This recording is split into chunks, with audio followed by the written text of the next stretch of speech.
الحمد لله رب العالمين نحمده ونستعينه ونستغفره ونعوذ بالله من شرور أنفسنا ومن سيئات أعمالنا من يهده الله فلا مضل له ومن يضلل فلا هادي له وأشهد أن لا إله إلا الله وحده لا شريك له وأشهد أن محمدًا عبده ورسوله صلى الله وسلم وبارك عليه وعلى آله وأصحابه ومن اهتدى بهداهم إلى يوم الدين أما بعد فإن أصدق الحديث كتاب الله وخير الهدي هدي محمد صلى الله عليه وسلم وشر الأمور محدثاتها وكل محدثة بدعة وكل بدعة ضلالة وكل ضلالة في النار فقد قال الله سبحانه وتعالى في محكم التنزيل أعوذ بالله من الشيطان الرجيم يا أيها الناس اتقوا ربكم الذي خلقكم من نفس واحدة وخلق منها زوجها وبث منهما رجالا كثيرا ونساء واتقوا الله الذي تساءلون به والأرحام إن الله كان عليكم رقيبا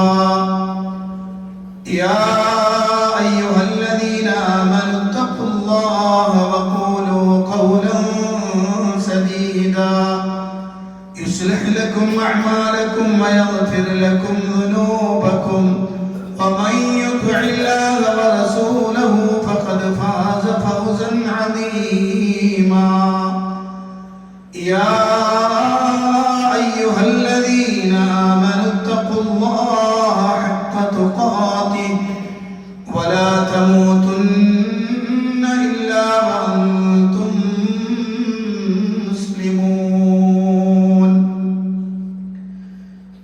പ്രിയപ്പെട്ട സഹോദരന്മാരെ സഹോദരിമാരെ, പ്രപഞ്ചനാഥനായ അല്ലാഹുവിന്റെ കൽപ്പന നിർദ്ദേശങ്ങൾ ജീവിതത്തിന്റെ നിഖില മേഖലകളിലും സൂക്ഷിക്കണമെന്ന് എന്നോടെന്ന പോലെ നിങ്ങൾ ഓരോരുത്തരോടും അതറിയിക്കുന്ന പ്രാധാന്യത്തിൽ ഗൗരവത്തിൽ ഉണർത്തുകയാണ്. പ്രവാചകൻ സല്ലല്ലാഹു അലൈഹി വസല്ലമയുടെ വളരെ പ്രധാനപ്പെട്ട ഒരു ഹദീസിനെ കുറിച്ചാണ് നമ്മൾ സംസാരിച്ചു കൊണ്ടിരിക്കുന്നത്. ആ ഹദീസിന്റെ ആദ്യ ഭാഗമാണ് കഴിഞ്ഞ ഖുത്ബയിൽ നമ്മൾ മനസ്സിലാക്കിയിട്ടുള്ളത്. സലാത്തുൻ മുഹ്ലികാത്തുൻ സലാത്തുൻ മുൻജിയാത്തുൻ സലാത്തുൻ കഫാറാത്തുൻ വസലാത്തുൻ ദറജാത്ത്. മൂന്ന് കാര്യങ്ങൾ നശിപ്പിച്ചു കളയുന്നതാണ്, മൂന്ന് കാര്യങ്ങൾ രക്ഷപ്പെടുത്തുന്നതാണ്, മൂന്ന് കാര്യങ്ങൾ പ്രായശ്ചിത്തങ്ങളാണ്, മൂന്ന് കാര്യങ്ങൾ പദവികളാണ്. അതിൽ ആദ്യത്തെ മൂന്ന് കാര്യങ്ങൾ, നശിപ്പിച്ചു കളയുന്ന മൂന്ന് കാര്യങ്ങളെ കുറിച്ച് നമ്മൾ കഴിഞ്ഞ ഖുത്ബയിൽ സൂചിപ്പിച്ചിട്ടുണ്ട്. ഇന്ന് അതിന്റെ രണ്ടാമത്തെ ഭാഗമായ സലാത്തുൻ മുൻജിയാത്തുൻ, രക്ഷപ്പെടുത്തുന്ന മൂന്ന് കാര്യങ്ങൾ ഏതൊക്കെയാണ്? അല്ലാഹുവിന്റെ പ്രവാചകൻ സല്ലല്ലാഹു അലൈഹി വസല്ലം പറഞ്ഞ രക്ഷപ്പെടുത്തുന്ന മൂന്ന് കാര്യങ്ങൾ, ഒന്ന് അൽ അദ്ലു ഫിൽ ഗളബി വൽ റിളാ,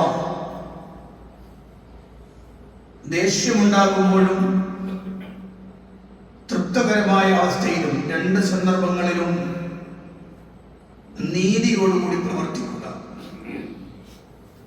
രണ്ട് വൽ ഖസ്ദു ഫിൽ ഫഖ്രി വൽ ഗിനാ, ദാരിദ്ര്യമുള്ളപ്പോഴും ധന്യതയുള്ളപ്പോഴും മധ്യമ നിലപാട് സ്വീകരിക്കുക. മൂന്ന് വഖശിയത്തുല്ലാഹി ഫിസ്സിർരി വൽ അലാനിയ, രഹസ്യത്തിലും പരസ്യത്തിലും അള്ളാഹുവിനെ ഭയപ്പെടുക. ഈ 3 കാര്യങ്ങളാണ് ഇന്ന് നമ്മൾ സംസാരിക്കുന്നത്.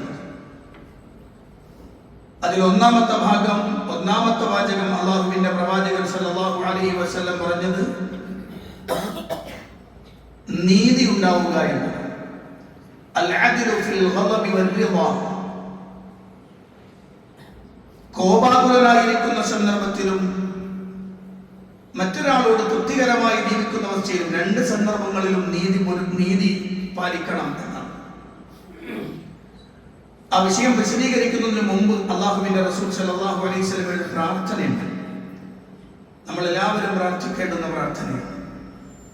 നബി സല്ലല്ലാഹു അലൈഹി വസല്ലം പ്രാർത്ഥിക്കും, അല്ലാഹുമ്മ ഇന്നി അസ്അലുക ഖശ്യതക ഫിസ്സിർരി വൽ അലാനിയ വഅസ്അലുക കലിമത്തൽ ഹഖ് ഫിൽ ഗളബി വൽ റിളാ വഅസ്അലുക അൽ ഖസ്ദ ഫിൽ ഫഖ്രി വൽ ഗിനാ.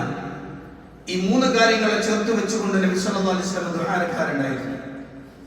ആ ദുആ നമ്മളും നമ്മുടെ ജീവിതത്തിൽ കൊണ്ടുവരേണ്ടതാണ്. എന്താണ് ഗളബിലും റിളയിലും തൃപ്തികരമായ സന്ദർഭത്തിലും ദേഷ്യമുണ്ടാകുന്ന കോപമുണ്ടാകുന്ന സന്ദർഭത്തിലും നീതിയോടെ നിലനിൽക്കണമെന്ന് പറഞ്ഞാൽ എന്താണ് ഉദ്ദേശിക്കുന്നത്? നമുക്ക് ഏവർക്കും അറിയുന്ന ഒരു കാര്യമുണ്ട്. ഈ ലോകത്തെ അള്ളാഹു നിശ്ചയിച്ചിട്ടുള്ളതും ഈ ലോകത്തെ അള്ളാഹു സംവിധാനിച്ചിട്ടുള്ളതും ഇവിടെ വേദഗ്രന്ഥങ്ങൾ അവതരിപ്പിച്ചിട്ടുള്ളതും പ്രവാചകന്മാരെ ഇറക്കിയിട്ടുള്ളതുമെല്ലാം മനുഷ്യർക്കിടയിൽ നീതിപാലനം കൃത്യമായി നടത്തണം എന്നതാണ് വിഷയം.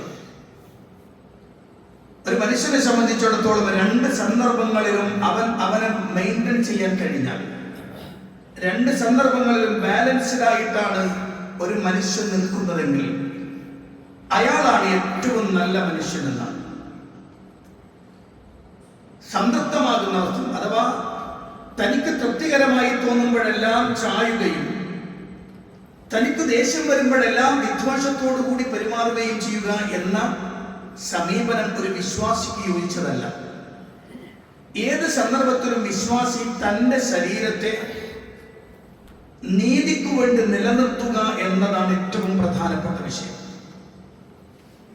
അല്ലാഹുവിന്റെ പ്രവാചകൻ സല്ലല്ലാഹു അലൈഹി വസല്ലം പറഞ്ഞ വാചകമുണ്ട്, ലൈസ ശദീദു ബിസ്സുറഅ ഇന്നമ ശദീദു അല്ലദീ യംലികു നഫ്സഹു ഇൻദൽ ഗളബ്. ലൈസ ശദീദു ബിസ്സുറഅ. തന്നോട് മൽപ്പിടുത്തത്തിന് വരുന്ന ഒരുത്തനെ ഞൊടിയിട കൊണ്ട് അടിച്ച് താഴെയിടുന്നവനല്ല ശക്തൻ. ഇന്നമ ശദീദു അല്ലദീ യംലികു നഫ്സഹു ഇൻദൽ ഗളബ്. തനിക്ക് ദേഷ്യം വരുന്ന സന്ദർഭത്തിൽ തന്റെ ശരീരത്തെ നിയന്ത്രിച്ചു നിർത്താൻ കഴിയുന്നവൻ ആരാണ്? അയാളാണ് ശക്തൻ. അയാളാണ് ഏറ്റവും നല്ല ശക്തിയുള്ള മനുഷ്യൻ. ഒരു വിശ്വാസിയെ സംബന്ധിച്ചിടത്തോളം അയാൾക്ക് അയാളുടെ നഫ്സിനെ കൺട്രോൾ ചെയ്യാൻ കഴിയുമെന്നാണ് എന്നെ പറഞ്ഞത്. എല്ലാ സന്ദർഭത്തിലും ചിലപ്പോൾ നടന്നു വന്നിരിക്കുന്നില്ല. കൺട്രോളിൽ നിന്ന് പോയാൽ തിരിച്ചു കൊണ്ടുവരാൻ അയാൾക്ക് കഴിയുമെന്നതാണ്. ഏത് സന്ദർഭത്തിലും ബാലൻസ്ഡ് ആയിട്ട് നിൽക്കാൻ കഴിയണം എന്നതാണ് അല്ലാഹുവിന്റെ പ്രവാചകൻ സല്ലല്ലാഹു അലൈഹി വസല്ലം പഠിപ്പിക്കുന്നത്. പരിശുദ്ധ ഖുർആൻ അല്ലാഹു പറയാം, ഇന്നല്ലാഹ യഅ്മുറു ബിൽ അദ്ലി വൽ ഇഹ്സാൻ വഇതാഇ ദിൽ ഖുർബാ വൽ യതാമ വൽ മസാകിൻ ഇലാ ആഖിറിൽ ആയ. അല്ലാഹുവിന്റെ ഖുർആൻ പറയും, ഇന്നല്ലാഹ യഅ്മുറു, അല്ലാഹു കൽപ്പിക്കുകയാണ്, ബിൽ അദ്ലി, നീതി കൊണ്ട് കൽപ്പിക്കുകയാണ്, വൽ ഇഹ്സാൻ, നന്മ കൊണ്ടും കൽപ്പിക്കുകയാണ്. അള്ളാഹു നമ്മളോട് കൽപ്പിച്ചതാണ് നിങ്ങൾ നീതിയോടുകൂടി നിലനിൽക്കണം എന്നത്. ഒരു തലത്തും അനീതി ഉണ്ടാവരുത്. അത് അള്ളാഹുവിന്റെ ഖുർആൻ വളരെ ശക്തമായി പഠിപ്പിക്കുന്ന ഒരു കാര്യമാണ്. മറ്റൊരായത്തിൽ കാണാം, യാ അയ്യുഹല്ലദീന ആമനൂ കൂനൂ ഖവാമീന ബിൽ ഖിസ്തി ശുഹദാ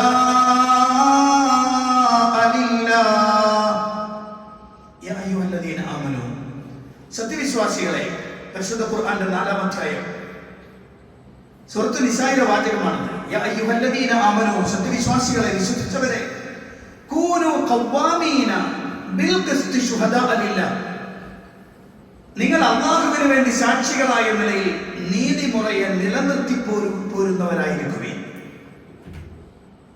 നിങ്ങൾ അല്ലാഹുവിന് വേണ്ടി നിലകൊള്ളുന്നവരാവണം. അല്ലാഹുവിന്റെ സാക്ഷികളായി നീതിക്ക് നിലനിൽക്കണം. വേറൊരായത്തിൽ യാ അയ്യുഹല്ലദീന ആമനൂ, നിങ്ങൾ നീതി പുലർത്തണമെന്ന് പറയുന്നിടത്ത് അവിടെ ഖവ്വാമീന ലില്ലാഹി ശുഹദാ ബിൽ ഖിസ്ത് എന്ന് വേറെ രൂപത്തിൽ കാണാം ആയത്ത്. ഇവിടെ ഖവ്വാമീന ബിൽ ഖിസ്ത് ശുഹദാ ലില്ലാഹി എന്നതിനും അവിടെ ഖവ്വാമീന പിന്നെ ഖവ്വാമീന ലില്ലാഹി ശുഹദാ ബിൽ ഖിസ്ത് എന്ന് പറഞ്ഞു തന്നെ ആയത്ത് അങ്ങോട്ടും ഇങ്ങോട്ടും പറഞ്ഞത് കാണാം. അതിന്റെ അർത്ഥം നിങ്ങളെ സംബന്ധിച്ചിടത്തോളം നിങ്ങൾ അല്ലാഹുവിന്റെ ആളുകളായി നിലനിൽക്കുമ്പോൾ തന്നെ നിങ്ങൾ നീതിയുടെ ആളുകൾ കൂടിയാവണം എന്ന കൽപ്പനയാണ്. നീതിയുടെ വാചകം പറഞ്ഞ് അവസാനിപ്പിച്ചപ്പോൾ ഖുർആൻ പറഞ്ഞ വർത്തമാനം വലൗ അലാ അൻഫുസികും അവിൽ വാലിദൈനി വൽ അഖറബീൻ. നിങ്ങൾ അഭിമുഖീകരിക്കുന്ന കേസിൽ നിങ്ങളുടെ എതിർവശത്ത് നിൽക്കുന്നയാൾ നിങ്ങളുടെ പിതാവാണ്, മാതാവാണ്, നിങ്ങളുടെ മാതാപിതാക്കളാണ്, അല്ലെങ്കിൽ നിങ്ങളുടെ അടുത്ത കുടുംബക്കാരാണ്, അല്ലെങ്കിൽ നിങ്ങൾ തന്നെയുമാണ് എങ്കിലും നിങ്ങൾ നീതിയോടുകൂടി നിൽക്കാൻ പാടില്ല. നിങ്ങൾ അനീതിന്റെ കൂടെ നിൽക്കാൻ പാടില്ല. നിങ്ങൾക്കെതിരാണെങ്കിലും ശരി നിങ്ങൾ നീതിയോടുകൂടി നിൽക്കണം. സത്യത്തിന്റെ കൂടെയാവണം നിങ്ങൾ.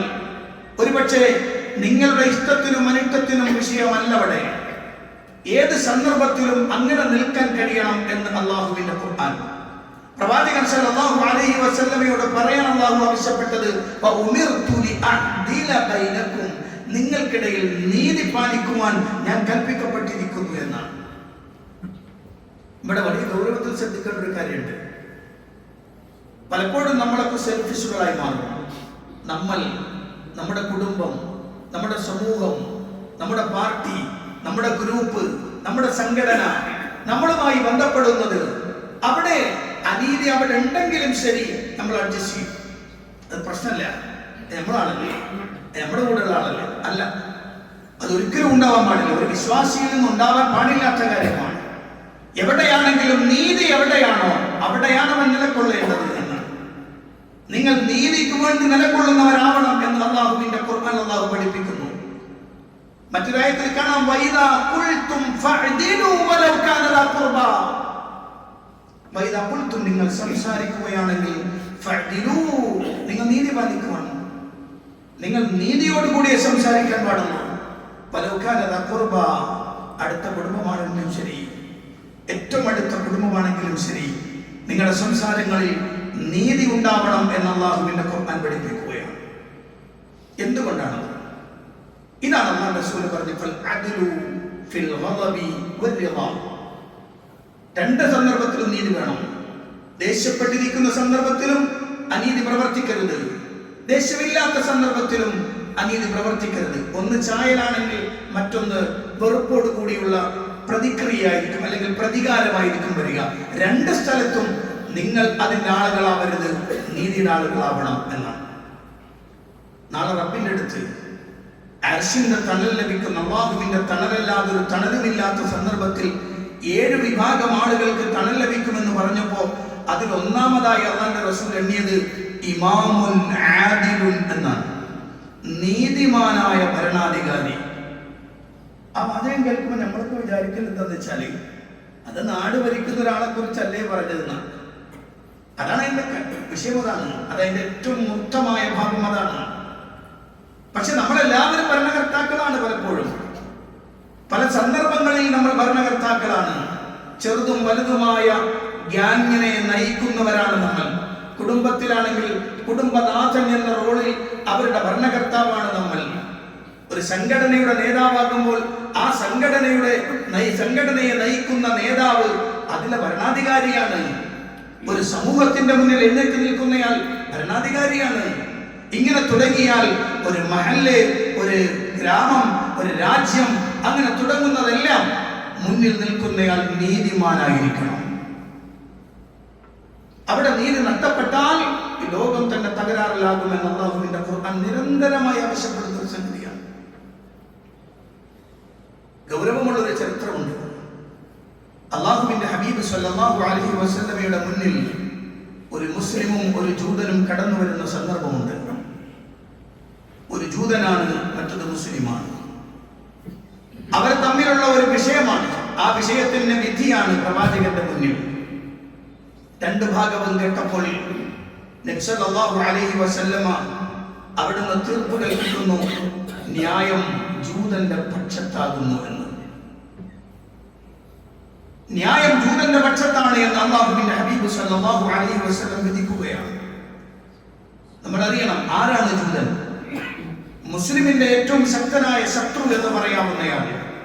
ഏതു വിധേനയും പ്രവാചകനെ ഇല്ലാതെയാക്കാൻ വേണ്ടി കിണഞ്ഞ് പരിശ്രമിച്ചു കൊണ്ടിരിക്കുന്ന ആളുകളുടെ കൂട്ടത്തിൽ ഒരാൾ. മുസ്ലിം ശത്രു എന്ന പേരിൽ അറിയപ്പെടുന്ന ഒരാൾക്ക് വേണ്ടി തന്റെ കൂട്ടത്തിൽപ്പെട്ട ഒരാളും അയാളും തമ്മിൽ തർക്കത്തിലായാൽ ഇക്കാലഘട്ടത്തിലാണെങ്കിൽ നമ്മൾ പലപ്പോഴും എന്താ ചെയ്യാം? നമ്മുടെ കൂട്ടത്തിലുള്ള ആൾക്കനുസരിച്ച് വിധിക്കുള്ളൂ. എന്നാൽ അല്ലാഹുവിന്റെ ഹബീബ് സല്ലല്ലാഹു അലൈഹി വസല്ലം നീതിയുടെ കാവലാളായിരുന്നു പ്രവാചകൻ. ആ പ്രവാചകൻ ജൂതൻ അനുകൂലമായിട്ടാണ് വിധിച്ചത്. നബി സല്ലല്ലാഹു അലൈഹി വസല്ലമയുടെ സൂക്ഷ്മത അത്രയും കൃത്യമായിരുന്നു എന്നാണ്. ഒരിക്കൽ രണ്ട് സ്വഹാബിവര്യന്മാർ വന്നു പ്രവാചകന്റെ മുന്നിൽ. രണ്ടുപേരും തർക്കിക്കുകയാണ് ഒരു പ്രോപ്പർട്ടിയെ കുറിച്ച്, ഒരു ചെറിയ സ്ഥലത്തെ കുറിച്ച്. രണ്ടുപേർക്കും തർക്കമാണ്. ഒരാൾ പറഞ്ഞു നബിയെ അതെന്റേതാണ്, മറ്റേയാൾ പറഞ്ഞു അതെന്റേതാണ്. പക്ഷെ അല്ലാഹുവിന്റെ റസൂൽ സല്ലല്ലാഹു അലൈഹി വസല്ലം പറഞ്ഞൊരു വാക്കുണ്ട്, നിങ്ങൾ രണ്ടുപേരും സംസാരിക്കുമ്പോൾ നിങ്ങളുടെ കൂട്ടത്തിൽ വാചാലമായി തന്റെ വിഷയം അവതരിപ്പിക്കാൻ കഴിയുന്ന ആൾക്ക് അനുകൂലമായി ഞാൻ ചിലപ്പോൾ വിധിച്ചൊന്നു വരാം. ആ വിധി അനീതിയാണെങ്കിൽ, ആ വിധി അന്യായമാണെങ്കിൽ അയാൾ എന്റെ അടുത്ത് വാങ്ങിക്കൊണ്ടു പോകുന്നത് നരകത്തിന്റെ ഒരു തുണ്ടായിരിക്കുമെന്ന് കേട്ടോ. ഹബീബ് സല്ലല്ലാഹു അലൈഹി വസല്ലമയുടെ വാക്ക് കേട്ട് രണ്ടുപേരും ഞെട്ടിപ്പോയി. അവിടെ വെച്ച് തന്നെ പറഞ്ഞു, നബിയെ അത് എന്റേതല്ലായിരിക്കാം, അയാളതായിരിക്കാം, അങ്ങോട്ട് കൊടുത്തേക്ക്. മറ്റാൾ പറഞ്ഞു, നബി എനിക്ക് വേണ്ട, അത് അവന്റെ ആയിരിക്കും, അങ്ങോട്ട് കൊടുത്തേക്ക്. നിങ്ങൾ ആലോചിച്ച് നോക്കി. ഇതാണ് ശരിക്കും പറഞ്ഞാൽ ബാലൻസ് എന്ന് പറയുന്നത്. ഇതാണ് ഒരു വിശ്വാസത്തിനുണ്ടാവേണ്ടത്. ഏറ്റവും കൃത്യമായി എവിടെയാണ് തല പോയാലും ശരി, ഞാൻ നീതിയുടെ പക്ഷത്തിൽ ഉണ്ടാവുകയുള്ളൂ. എന്ത് പ്രശ്നം ഉണ്ടെങ്കിലും ആ പറഞ്ഞതിൽ നീതി ഇവിടെയാണ്, ഞാനൊരു പക്ഷെ നിങ്ങളുടെ കൂടെ ആവാം, പക്ഷെ പറഞ്ഞ നീതി ഇവിടെയാണ്, അതിനപ്പുറത്തേക്ക് നിൽക്കാൻ എനിക്ക് കഴിയില്ല എന്ന് പറയാനുള്ള ചങ്കൂറ്റം ഉണ്ടായാൽ നിനക്കാണ് രക്ഷ എന്നാണ് അല്ലാഹുവിന്റെ ഹബീബ് സല്ലല്ലാഹു അലൈഹി വസല്ലം പറഞ്ഞത്.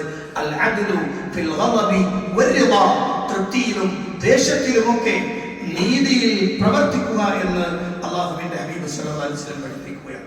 മാത്രമല്ല നമ്മൾ റബ്ബിന്റെ അടുത്തെത്തുമ്പോൾ ഇന്നൽ മുഖ്സിതീന ഇൻദല്ലാഹി അലാ മനാബിറ മിൻ നൂരിൻ അൻ യമീനിർ റഹ്മാനി അസ്സ വജല്ല, അല്ലാഹുവിന്റെ വലതുഭാഗത്ത്, അല്ലാഹുവിന്റെ യമീൻ വലതുഭാഗത്ത് നാളെ ഖിയാമത്ത് നാളിൽ അർശിന്റെ അടുത്ത്, അവിടെ അല്ലാഹുവിന്റെ അടുത്ത് പ്രകാശ ഗോപുരത്തിലായിരിക്കും നീതിമാന്മാരുടെ സ്ഥാനം എന്ന് അല്ലാഹുവിന്റെ പ്രവാചകൻ സല്ലല്ലാഹു അലൈഹി വസല്ലം പറഞ്ഞു കാണാം. ഇന്നൽ മുഖ്സിതീന ഇൻദല്ലാഹി അലാ മനാബിറ മിൻ നൂരിൻ അൻ യമീനിർ റഹ്മാൻ, അല്ലാഹുവിന്റെ വലതുഭാഗത്തായിരിക്കും അവരുടെ സ്ഥാനം ഉണ്ടാവുക എന്ന് അല്ലാഹുവിന്റെ പ്രവാചകൻ സല്ലല്ലാഹു അലൈഹി വസല്ലം പഠിപ്പിക്കുകയാണ്. അതുകൊണ്ട് പ്രിയപ്പെട്ടവരെ, ജീവിതത്തിൽ എവിടെയാണെങ്കിലും ഏത് സന്ദർഭത്തിലാണെങ്കിലും ഇത് കയ്യൊന്നും നഷ്ടപ്പെടാതിരിക്കാൻ ശ്രദ്ധിക്കണം.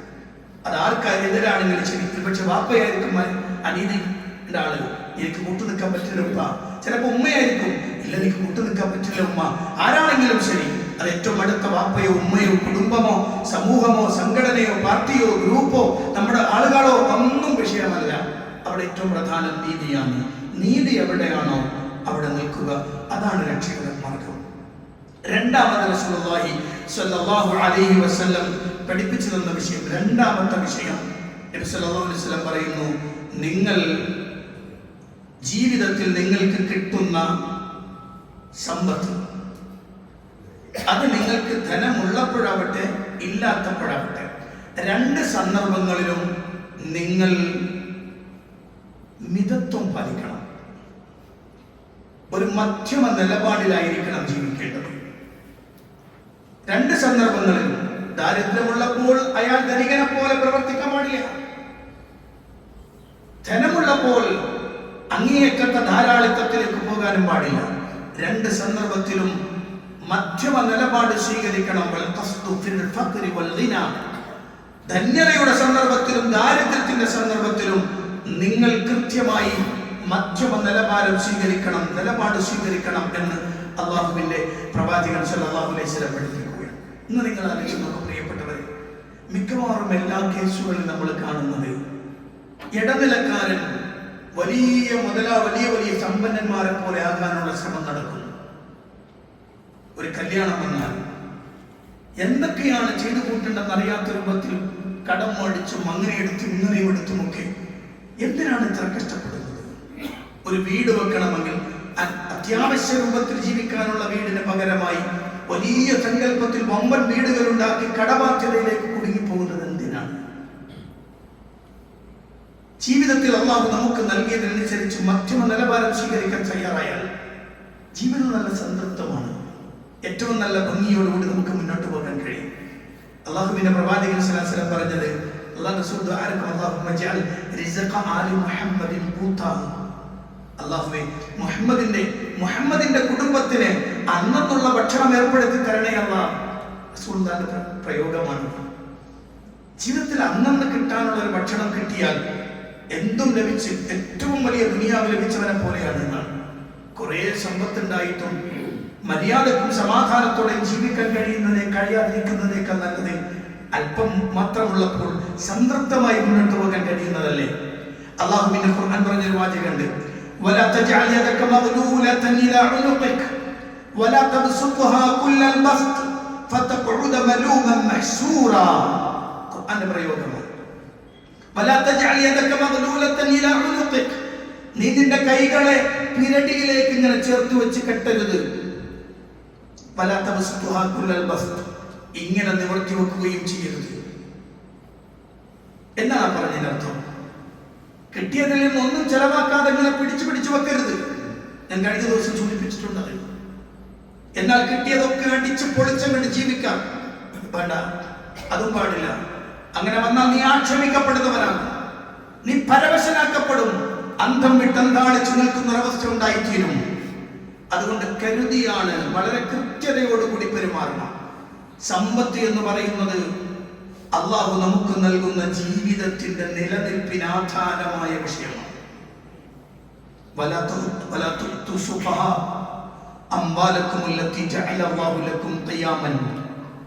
നിങ്ങളുടെ ജീവിത നിലനിൽപ്പിന് ആധാരമായി അള്ളാഹു നൽകിയ സമ്പത്ത് അത് ചെലവഴിക്കാൻ അറിയാത്ത വിഡ്ഢികളുടെ കയ്യിൽ ഏൽപ്പിച്ചു കൊടുക്കരുത് എന്ന് അള്ളാഹുവിന്റെ ഖുർആന്റെ പ്രയോഗമാണ്.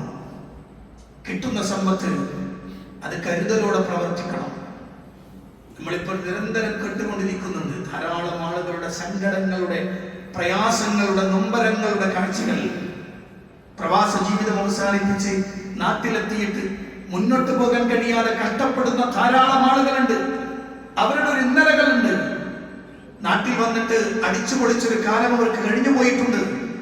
അവരുണ്ടാക്കി വെച്ചിട്ടുണ്ട് വലിയ ഗോപുരങ്ങൾ, വലിയ വലിയ മണിസൗധങ്ങൾ പോലെയുള്ള വലിയ കോൺക്രീറ്റ് കെട്ടിടങ്ങൾ അവരുണ്ടാക്കിയിട്ടുണ്ട്. ഒരു ഉപകാരവുമില്ലാതെ ആവശ്യത്തിലധികം മുറികൾ ഉണ്ടാക്കി തുറക്കാൻ പോലും കഴിയാതെ അടച്ചിട്ടിരിക്കുന്ന ധാരാളം മുറികളുള്ള വീടിന്റെ ഉടമകളുണ്ട്. ഒരുപക്ഷെ ഉണ്ടാക്കിയതിനു ശേഷം ഇതുവരെ അങ്ങോട്ട് കയറിപ്പോയിട്ടില്ലാത്ത ആളുകളും ഉണ്ടാകും. ഉപയോഗിച്ചിട്ടില്ലാത്ത ധാരാളം ഡ്രസ്സുകൾ അടക്കി വെച്ചിട്ടുള്ള ആളുകളുണ്ട്. ഓരോന്നിങ്ങനെ വാങ്ങി കൂട്ടി ഈ ഒരു ത്വരയുണ്ടല്ലോ, ശരിക്കും പറഞ്ഞാൽ മധ്യമ നിലവാരം വിട്ടുപോകുന്ന അടിച്ചുപൊളിയുടെ ഒരു കാലം. ഈ കാലഘട്ടം റസൂലുള്ളാഹി പറഞ്ഞൊരു വാചകമുണ്ട്, ഖിയാമത്ത് നാളാകുമ്പോൾ ഇസ്തിഫാദത്തുൽ മാൽ ഉണ്ടാകുന്നു, ധനം ഒഴുകുന്ന ഒരു കാലം വരുമെന്ന് അല്ലാഹുവിന്റെ ഹബീബ് സല്ലല്ലാഹു അലൈഹി വസല്ലം പറയുന്നു. ഏറ്റവും കൂടുതൽ കുഴിമന്തി വിൽക്കുന്ന കടയുള്ള പ്രദേശം ഏതാണ്? ഏത് ജില്ലയാണ്? മലപ്പുറം ജില്ലയാണ്. ഏറ്റവും കൂടുതൽ കുഴിമന്തി, ഏറ്റവും കൂടുതൽ കരിഞ്ഞ പൊരിച്ചതും ചവായും മറിച്ചും മുക്കിയായി ആയിരക്കണക്കിന് കടകൾ. ചെറിയ ചെറിയ ഗ്രാമങ്ങളിൽ വരെ. ഞാൻ പറയുന്നത് കഴിക്കണ്ട എന്നല്ല, പക്ഷെ എല്ലാത്തിനും ഒരു ലിമിറ്റ് ഉണ്ട്. ഓരോ ലിമിറ്റിനനുസരിച്ച് മുന്നോട്ട് പോകണം എന്നാണ്. എപ്പോഴും എല്ലാ ദിവസവും ഇങ്ങനെ കടകളിൽ കയറി ഇറങ്ങി എല്ലാ ദിവസവും കടയിൽ തന്നെ. യഥാർത്ഥത്തിൽ നമുക്ക് കിട്ടിയ ഈ സമ്പത്ത് അള്ളാഹു നമുക്ക് അനുഗ്രഹിച്ച് തന്നതാണ്, നമുക്ക് തന്നതാണ്. അതിങ്ങനെ കൈ തുറന്നു വിട്ട് നശിപ്പിച്ച് കളയരുത്. ധന്യതയുടെ കാലത്തും ദാരിദ്ര്യത്തിന്റെ കാലത്തും മധ്യമ നിലപാട് സ്വീകരിക്കണം. ഒരുപക്ഷെ പഴയ ആളുകൾ ഇവിടെ ഉണ്ട്. പഴയുള്ള ആളുകളൊക്കെ പറഞ്ഞ ചിലപ്പോൾ ഇപ്പോഴത്തെ ചെറുപ്പക്കാർക്ക് ചിലപ്പോൾ ദേഷ്യം വരും. മുമ്പ് കാലത്ത് അനുഭവിച്ചിരുന്ന പട്ടിണിയുടെയും പ്രയാസത്തിന്റെയും ഘട്ടങ്ങളെ കുറിച്ച് പറഞ്ഞാൽ ഒരുപക്ഷെ ഇന്നത്തെ ചെറുപ്പക്കാർ പറയും, വിട് വിട് വിട്, അന്നത്തെ കാലത്ത് എന്തൊക്കെ നടന്നു അത് പറഞ്ഞിട്ട് ഇപ്പൊ നടക്കാം എന്ന് ചോദിക്കും. ദാരിദ്ര്യം എന്തെന്നറിയാത്തൊരു കാലഘട്ടത്തിലാകുമ്പോഴാണ് എന്തും അടിച്ചു പൊളിക്കാൻ, എന്തിനും അടിച്ച് തകർത്ത് പോവുക എന്നത് മാത്രമായി മാറിയിരിക്കുന്നു. പാടില്ല. വല്ലാത്തൊരു സന്ദർഭം കടന്നു വരാറുണ്ട്. ആ സന്ദർഭത്തിൽ കൈമലർത്തി ജീവിച്ചവന് മറ്റൊരുത്തന്റെ മുന്നിൽ കൈനീട്ടേണ്ടുന്ന ഗതികേടിലേക്ക് എടുത്തെറിയപ്പെടും. അതുകൊണ്ട് തന്നെ സൂക്ഷിക്കണം. അല്ലാഹുവിന്റെ ഖുർആൻ പറഞ്ഞു, വല്ലദീന ഇദാ അൻഫഖൂ ലം യുസ്രിഫൂ വലം യഖ്തുറൂ വകാന ബൈന ദാലിക ഖവാമ. അവർ ചെലവഴിച്ചാൽ അമിതവ്യയം ചെയ്യുകയുമില്ല, മാത്രമല്ല അവർ ചെലവഴിക്കാതെ പിടിച്ചുകൊണ്ട് കൂട്ടിവെക്കുകയുമില്ല. വകാന ബൈന ദാലിക ഖവാമ. അതിനിടയിലുള്ള ഒരു മധ്യമ നിലപാട് അതായിരിക്കും അവർക്കുണ്ടാവുക. സത്യവിശ്വാസികൾ ചെയ്യുന്നതാണ്. അതുകൊണ്ട് പ്രിയപ്പെട്ടവരെ, ജീവിതത്തിൽ രക്ഷപ്പെടണോ, ഈ വാചകം നമ്മുടെ നെഞ്ചകത്ത് ചേർത്ത് വെക്കണം.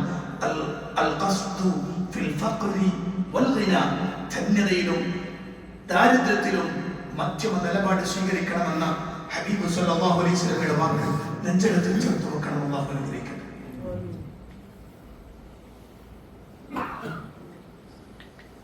الحمد لله رب العالمين، الصلاة والسلام على أشرف الأنبياء والمرسلين نبينا الحبيب محمد صلى الله عليه وسلم وعلى آله وصحبه ومن تبعهم بإحسان إلى يوم الدين. أما بعد فاتقوا الله عباد الله. പ്രിയപ്പെട്ട സത്യവിശ്വാസികളെ, വിശ്വാസിനികളെ, അല്ലാഹുവിന്റെ കൽപ്പനകൾക്കനുസരിച്ച് ജീവിക്കണമെന്ന് ഒരിക്കൽ കൂടി എന്നോടും നിങ്ങളോടും ഉണർത്തുകയാണ്. രക്ഷപ്പെടുന്ന 3 കാര്യങ്ങളിൽ മൂന്നാമത്തത് അല്ലാഹുവിന്റെ റസൂൽ സല്ലല്ലാഹു അലൈഹി വസല്ലം പറഞ്ഞു, ഖശിയത്തുല്ലാഹി ഫിസ്സിർരി വൽ അലാനിയ. രഹസ്യത്തിലും പരസ്യത്തിലും അല്ലാഹുവിനെ പേടിച്ച് ജീവിക്കുക. അല്ലാഹുവിനെ കുറിച്ചുള്ള ഒരു ഭയം നമ്മുടെ മനസ്സിലുണ്ടാവുക. ഏത് സന്ദർഭത്തിലും റബ്ബ് നമ്മളെ കാണുന്നുണ്ട്, അറിയുന്നുണ്ട് എന്ന ചിന്ത നമ്മുടെ കൂട്ടുണ്ടായിരുന്നതാണ്. അതെങ്ങനെയാണ് അറിയാതിരിക്കുക? അലാ യഅലമു അലാ യഅലം, അല്ലാഹു അറിയുകയില്ലേ? അലാ യഅലമു മൻ ഖലഖ വഹുവൽ ലത്തീഫുൽ ഖബീർ. സൃഷ്ടിച്ചവന് സൃഷ്ടികളെ കുറിച്ച് അറിയില്ലേ? അവൻ അൽ ലത്തീഫ് അൽ ഖബീർ, അവൻ ഗൂഢമായി സൂക്ഷ്മമായി അറിയുന്നവനാണ്. അല്ലാഹു എല്ലാം കൃത്യമായി അറിയുന്നവൻ. യഅലമു ഖാഇനത്തൽ അഅ്യുനി വമാ തുഖ്ഫി സുദൂർ, കണ്ണിന്റെ കട്ടുനോട്ടം അറിയുന്നവൻ, നെഞ്ചകങ്ങളുടെ ഉള്ളിൽ സൂക്ഷിച്ചു വെച്ച് മറച്ചു വെച്ചിരിക്കുന്ന കാര്യങ്ങൾ അറിയുന്നവൻ അല്ലാഹുവിന് മാത്രമേ അറിയൂ. ഒരു ശൈഖിനും ഒരു ബീവിക്കും ഒരു ബാബക്കും ഒരാൾക്കും അറിയാൻ കഴിയില്ല. അല്ലാഹുവിന് മാത്രമേ അറിയാൻ കഴിയൂ. അല്ലാഹു സുബ്ഹാനഹു വ തആല, ആ റബ്ബ് നമ്മളെ കണ്ടുകൊണ്ടിരിക്കുന്നുണ്ട് എന്ന ചിന്ത ജീവിതത്തിൽ ഉണ്ടാവണം. അത് രഹസ്യമാണെങ്കിലും പരസ്യമാണെങ്കിലും. എന്റെ പ്രിയപ്പെട്ട യുവാക്കൾ, അതുപോലെ തന്നെ കൗമാരപ്രായക്കാർ, ഞാൻ പറയാണ് മക്കളെ, ജീവിതത്തിൽ ഈ ഒരു ശ്രദ്ധ ഉണ്ടാവണം. ലുഖ്മാനുൽ ഹക്കീം അദ്ദേഹം തന്റെ മകന് കൊടുത്ത ഉപദേശം സൂറത്തുൽ ലുഖ്മാനിൽ കാണാം. അതിൽ പറയുന്നുണ്ട്, മോനെ, നീ എവിടെയാണെങ്കിലും ശരി, നീ ഒരു പാറക്കുള്ളിലാണെങ്കിലും ശരി, എവിടെയാണെങ്കിലും എവിടെ വെച്ച് ചെയ്താലും റബ്ബത് കൊണ്ടുവരും കേട്ടോ. റബ്ബത് കാണാതിരിക്കില്ല കേട്ടോ. അതുകൊണ്ട് റബ്ബിനെ കുറിച്ചുള്ള ചിന്ത എപ്പോഴും ജീവിതത്തിൽ ഉണ്ടാവണം മോനെ എന്ന് വാപ്പ മകന് കൊടുക്കുന്ന ഉപദേശം പരിശുദ്ധ ഖുർആൻ നമുക്ക് കാണാൻ കഴിയുന്നുണ്ട്. ജീവിതത്തിൽ ഈ ഒരു സൂക്ഷ്മത നമുക്കുണ്ടെങ്കിൽ വളരെ ഭംഗിയാണ് നമ്മുടെ ജീവിതത്തിൽ. അല്ലാഹുവിന്റെ പ്രവാചകൻ സല്ലല്ലാഹു അലൈഹി വസല്ലം പറഞ്ഞ ഒരു വാചകം, നേരത്തെ നമ്മൾ പറഞ്ഞ പോലെ, അർശിന്റെ തണൽ ലഭിക്കുന്ന 7 ആളുകളിൽ ഓരോരുത്തരെയും എണ്ണിയപ്പോൾ ഒന്ന് റസൂൽ പറഞ്ഞിങ്ങനാണ്, വറജുലുൻ ദക്കറല്ലാഹ ഖാലിയൻ ഫഫാദത് ഐനാ. ഒരാൾ അയാൾ ഇങ്ങനെ അല്ലാഹുവിനെ കുറിച്ച് തനിച്ചിരുന്നു കൊണ്ട് റബ്ബിനെ കുറിച്ച് ഓർത്തിട്ട് അയാളുടെ 2 കണ്ണുകളിൽ നിന്നും കണ്ണുനീരൊഴുകിക്കൊണ്ട് അല്ലാഹുവിനെ കുറിച്ചുള്ള ഓർമ്മയിൽ അങ്ങനെ ജീവിച്ചൊരു മനുഷ്യൻ നാളെ ഒരു തണലുമില്ലാതെ കഷ്ടപ്പെടുന്ന സന്ദർഭത്തിൽ തണൽ അല്ലാഹു നൽകുമെന്ന് നബി സല്ലല്ലാഹു അലൈഹി വസല്ലം പറയും. 2 കണ്ണുകൾ നരകം സ്പർശിക്കുകയില്ല എന്ന് റസൂൽ പറഞ്ഞ പ്രസിദ്ധമായ ഹദീസ്, ഐനാനി ലൻ തമസ്സുഹും അന്നാർ, ഐനൻ ബകത്ത് മിൻ ഖശിയത്തില്ലാഹ് വഐനൻ ബാതത് തഹറുസു ഫീ സബീലില്ലാഹ്. 2 കണ്ണുകൾ നരകം സ്പർശിക്കില്ല. അതിലൊന്ന് അല്ലാഹുവിനെ കുറിച്ച് പേടിച്ചിട്ട് കരഞ്ഞ കണ്ണാണ്. റബ്ബിനെ കുറിച്ചുള്ള ഓർമ്മ ജീവിതത്തിൽ ഉണ്ടാവുക. അത് രഹസ്യത്തിലും പരസ്യത്തിലും. പലപ്പോഴും പരസ്യങ്ങളിൽ നമുക്ക് അങ്ങനെ ഉണ്ടാവാം, പക്ഷെ രഹസ്യങ്ങളിൽ പലപ്പോഴും നമുക്ക് നഷ്ടപ്പെട്ടു പോകാറുമുണ്ട്. ജീവിതത്തിൽ ആ ശ്രദ്ധ അപ്പോൾ തന്നെ തിരിച്ചു കൊണ്ടുപോയി. എപ്പോഴെങ്കിലും പിശാച് നമ്മൾ അടർത്തി കൊണ്ടുപോയാൽ, പിശാചിന്റെ ഏതെങ്കിലും ഒരു ധ്വംസനം നമ്മിലേക്ക് വന്നാൽ അപ്പൊ തന്നെ അഊദു ബില്ലാഹി മിനശ് ശൈത്വാനിർ റജീം എന്ന് പറഞ്ഞുകൊണ്ട് തിരിച്ചു വരണം. അഊദു ബിക, അല്ലാഹുവിന്റെ ഖുർആൻ പറഞ്ഞ റബ്ബി അഊദു ബിക മിൻ ഹമസാത്തി ശയാത്തീൻ വ അഊദു ബിക റബ്ബി അൻ യഹ്ദുറൂൻ. അല്ലാഹുവേ, പിശാചിന്റെ ധ്വംസനങ്ങളിൽ നിന്ന്, അതുപോലെ അവൻ എൻ്റെ അടുത്ത് വരുന്നതിൽ നിന്ന് ഞാൻ നിന്നോട് കാവൽ തേടുന്നു എന്ന് പറയണം. പരിശുദ്ധ ഖുർആനിലെ ആയത്തുകളാണ് ഞാൻ പറഞ്ഞു വരുന്നത്. ജീവിതത്തിൽ അള്ളാഹുവിനെ കുറിച്ച് രഹസ്യവും പരസ്യവുമായ സന്ദർഭത്തിൽ അള്ളാഹുവിനെ കുറിച്ച് ഓർമ്മയുണ്ടാവണം. അവിടെ അള്ളാഹു കാണുന്നുണ്ട്, അറിയുന്നുണ്ട് ചിന്ത ഉണ്ടാവണം. ഒറ്റ വാക്കുകൂടി ചേർത്ത് പറയുകയാണ്. മഹാനായ അബ്ദുല്ലാഹിബ്നു ഉമർ റളിയല്ലാഹു അൻഹു അദ്ദേഹം കൂടെയുള്ള ആളുകളുമായി മദീനയിൽ നിന്ന് മക്കയിലേക്കുള്ള യാത്രയിലാണ്. ഈ യാത്രയിൽ ഇന്നത്തെ പോലെ അല്ലല്ലോ, വളരെ പ്രയാസകരമായ യാത്ര. അങ്ങനെ വരുന്ന വഴിയിൽ ഒരു മലഞ്ചെരുവിലൂടെ ഒരു ആട്ടിടയമാരൻ തന്റെ ആടുകളെയും കൊണ്ട് ഇങ്ങനെ ഇറങ്ങി വരുന്നുണ്ട്. ഇറങ്ങി വരുമ്പോൾ ക്ഷീണിതനായ അവിടെ അദ്ദേഹത്തിന് അടുത്തേക്ക് ചെന്നിട്ട് പറഞ്ഞു, മോനെ, എനിക്ക് കുറച്ച് പൈസ തരാം, ഞാൻ ഒരാടിനെ തരുമോ? ഞങ്ങൾക്ക് അതിന്റെ പാല് കറന്നു കുടിച്ച് അങ്ങനെ ഞങ്ങൾക്ക് ഭക്ഷണം കഴിച്ച് പോകാനാണ്, ഒരാടിനെ തരുമോ? പൈസ തരാം. അപ്പോൾ ഈ ആട്ടിടയമാരൻ പറഞ്ഞു, തരാൻ കഴിയില്ല, കാരണം ഇതിനെ നോക്കാനേ എനിക്ക് എന്നോട് കൽപ്പിക്കപ്പെട്ടിട്ടുള്ളൂ, വിൽക്കാൻ എന്നെ യജമാനൻ അനുവദിച്ചിട്ടില്ല, അതുകൊണ്ട് എനിക്ക് തരാൻ പറ്റില്ല. ശ്രദ്ധിക്കണം പ്രിയപ്പെട്ടവരെ. ആ സന്ദർഭത്തിൽ അബ്ദുല്ലാഹിബ്നു ഉമർ റളിയല്ലാഹു അൻഹു ഈ മോനെ ഒന്ന് പരീക്ഷിച്ചത്. എന്താണ് പരീക്ഷിച്ചത്? അദ്ദേഹം പറഞ്ഞു, മോനെ, എടാ, ഈ മരുഭൂമിയിൽ, ഈ മലഞ്ചെരുവിൽ ഞാനും ഇവനും നീയുമല്ലാതെ വേറെ ആരുമില്ല. അതുകൊണ്ട് ഞാൻ നിനക്കൊരു ഉപായം പറഞ്ഞു തരാം. നീ ആടിനെ എനിക്ക് താ, പൈസ ഞാൻ നിനക്ക് തരാം. വൈകുന്നേരം വീട്ടിലെത്തുമ്പോൾ യജമാനൻ ആടിന്റെ എണ്ണം നോക്കുമ്പോൾ ഒരാടിനെ കുറവ് കാണും. അപ്പൊ യജമാനൻ ചോദിക്കും, ആടെവിടെയാണ്? അപ്പൊ നീ പറഞ്ഞാൽ മതി, ആടിനെ ചെന്നായി പിടിച്ചു കൊണ്ടുപോയി. അത് സ്വാഭാവികമാണ്. മരുഭൂമിയിൽ, മലഞ്ചെരുവുകളിൽ ആടിനെ ചെന്നായി ആക്രമിച്ചു കൊണ്ടുപോവുക എന്നത് സാധാരണ നടക്കുന്നതാണ്. അപ്പൊ നിനക്കൊരു കുറ്റം ഉണ്ടാവില്ല, നിനക്ക് പൈസയും കിട്ടും, എനിക്കൊരാടിനെയും കിട്ടും എന്ന് പറയുന്നു. ഒരല്പനേരം മിണ്ടാതെ നിന്നു. ഈ 14-15 മാത്രം വയസ്സുള്ള ഒരാട്ടിടയ ബാലൻ അല്പനേരം മിണ്ടാതെ നിന്നിട്ട് അയാൾ ഒരു ശബ്ദമുണ്ടാക്കി. ആ ശബ്ദത്തിൽ അബ്ദുല്ലാഹിബ്നു ഉമർ പൊട്ടിക്കരഞ്ഞു. ആ കുട്ടി ചോദിച്ചത് ചോദ്യം, ഏ മനുഷ്യ, നിങ്ങൾ പറഞ്ഞതുപോലെ ഞാൻ ചെയ്താൽ അപ്പൊ അല്ലാഹ് ഈ പണി ഞാൻ എടുക്കുമ്പോ എനിക്ക് പൈസ കിട്ടും, നിങ്ങൾക്കതും ലഭിക്കും. ഞാൻ എന്റെ യജമാനനെ ചതിച്ചത് എന്റെ റബ്ബ് കാണുന്നുണ്ട്. ആ റബ്ബിനെ മാറ്റിയിട്ട് ഞാൻ എങ്ങനെയാ ചെയ്യാൻ കഴിയുക? ഞെട്ടിത്തെറിച്ചു പോയി അബ്ദുല്ലാഹിബ്നു ഉമർ. അവിടെ നിന്ന് വാവിട്ട് കരഞ്ഞുപോയി അബ്ദുല്ലാഹിബ്നു ഉമർ. ആരുമില്ലാത്തൊരു സ്ഥലത്ത് പോലും അള്ളാഹുവിനെ കുറിച്ച് ഓർത്ത് ഭയപ്പെടുന്ന ഒരു ചെറുപ്പക്കാരൻ, ഒരു ചെറിയ കുട്ടിയല്ലേ, പിടിച്ചുകൊണ്ടുപോയി യജമാനന്റെ അടുത്ത് എന്നിട്ട് പറഞ്ഞു, ഈ കുട്ടി നിനക്ക് വേണം. അയാൾ പറഞ്ഞു, തരില്ല, നല്ല മോനാണ്, നല്ല എനിക്ക് വേണം. പൈസ കൊടുത്തു വാങ്ങി.